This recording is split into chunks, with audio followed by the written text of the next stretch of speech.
All right, we have another example of Trump's utter corruption. They're forcing out yet another high ranking executive branch official because, when confronted with a demand that he violate the law, he chose to disobey Trump rather than the law, which is actually what the law requires. So, for obeying the law, he's been fired.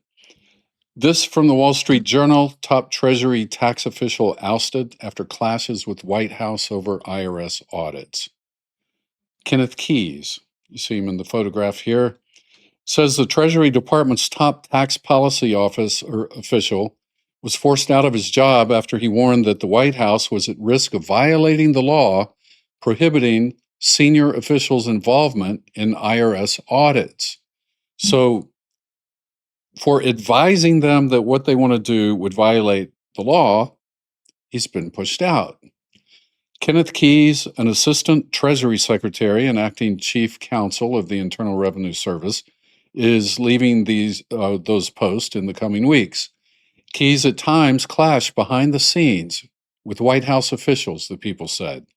That included a recent meeting in which he contended that a potential White House request would violate Section 7217 of the Internal Revenue Code, one of the People said. That law prohibits the president, the vice president, White House staff, and certain agency heads from directly or indirectly requesting that the IRS conduct or terminate an audit or an investigation of any particular taxpayer. So, this is just one more piece of evidence that Trump is literally the most lawless president we've ever had. And here's how you know when a president is lawless: when people are fired for telling the truth and following the law, and when they're promoted for lying and breaking the law, Todd Blanche, that's the definition of being a lawless president. Now, Kenneth Kies, he wasn't some liberal holdover or a member of the so called deep state. He represented Donald Trump as a private attorney. He was a friend. He was very close to Trump. He spent nearly half a century inside Republican tax policy circles, and Trump personally nominated him, and the Senate Republicans confirmed him. But according to this Wall Street Journal report, when White House officials approached the line separating the presidency from individual IRS audits, Kies warned them that what they were considering would violate federal law. In other words, they were going to ask the IRS to punish one of the president's political enemies. And that's against the law.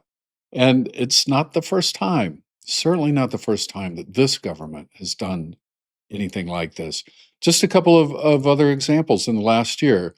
Erez Reoveni, a Justice Department attorney, in 2025, he was fired after acknowledging to a court, to the judge, that the government had mistakenly deported Kilmar Abrego Garcia. And then in a subsequent whistleblower complaint, he alleged that Trump officials pressured him and government lawyers to ignore court orders and make false or legally baseless arguments. And he refused to do it. So the Justice Department then swiftly fired him for obeying the law. Elizabeth Oyer, a Department pardon attorney, she says she was ordered to recommend restoring Mel Gibson's gun rights despite his domestic violence conviction and without the customary investigation. She refused to do that because she considered it an improper political favor, and she was fired in March of last year for obeying the law. Then there's Eric Siebert, a U.S. attorney. He concluded that prosecutors lacked sufficient evidence to charge New York Attorney General Letitia James with mortgage fraud. They did lack evidence. There was no evidence because she never did it. So rather than pursue Trump's political opponent without adequate evidence, he refused. And what happened? Trump demanded his removal. For what? For obeying the law. Now, this IRS law forbids high-level government officials from using the IRS to pursue political enemies. And don't you think that's a good law? Don't you think that's a good idea? It was designed as one of the safeguards to prevent another Richard Nixon from turning the IRS into a weapon against his political opponents. And Republicans used to get this, but the MAGA Republicans don't understand it anymore, or at least they pretend not to. Anyway, we don't want to live in a country where the president can order agencies of the federal government to persecute his political enemies and to unfairly prosecute them.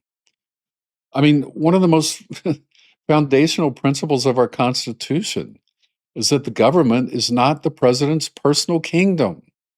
The Justice Department is not his personal law firm. And this president is doing everything in his power to undermine that principle.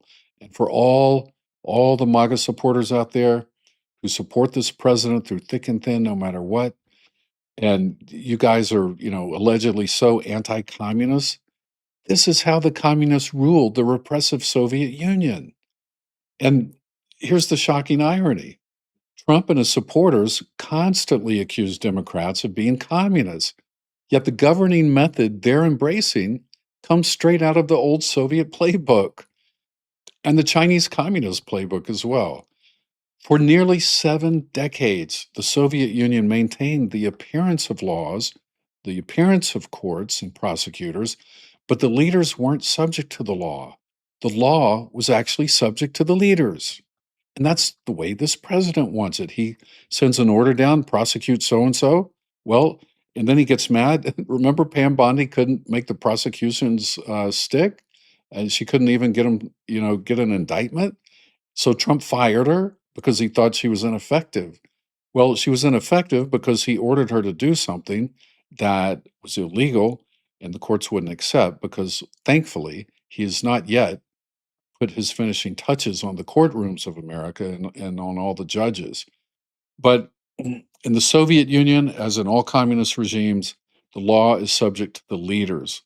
The law is turned into a vehicle to protect those in power and punish their political enemies and officials who refuse to follow the party line. Under Stalin, that produced political purges and manufactured show trials. Later Soviet leaders were generally less murderous, but the underlying principle remained the same. Loyalty to the regime came before loyalty to the law and before loyalty to the country. Well, America's not the Soviet Union. I know that. Not yet, anyway. And I'm not equating the scale of brutality of what's going on here to what happened in the Soviet Union. I'm comparing the method. The method we're using, Trump is using the same methods. And when a president demands investigations of his enemies or pressures officials to misuse government power and abuse government power and fires anyone who tells him, no, you can't do that, that's not a democratic government. It's the same authoritarian principle that ruled the Soviet Union. The leader decides who's guilty, and the machinery of government is supposed to make the case. That's what they're expected to do. Do whatever the leader says. Anyway, they keep warning the MAGA people, they keep warning America about communism, the dangers of communism. All the Democrats are communists. Kamala's a communist.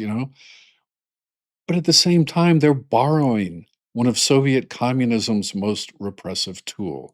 And yet they freak out when anyone says they're a socialist. Like, oh my gosh, we can't change our capitalist system to something that radical. And at the exact same time, they support something that's much more radical. They support the overthrow of democracy and the establishment of a dictatorship. But they don't want anything to do with communism. And if you don't believe me, just go online, go on social media, and talk to them. They're pretty open about it these days. I've had them admit it to my face just in the last few weeks. When I talk to them, they'll often say something so anti-democratic that I'll just tell them to their face. I'll say, I can see that you no longer support democracy, and their typical response is, "We don't live in a democracy. We live in a republic." Which is one of those dumb things we were taught as conservatives growing up. We don't live in a democracy. We live in a republic. In a republic. But what they mean by canceling the word democracy is that they don't believe people should have the right to vote. They don't believe we should have the right to choose our leaders.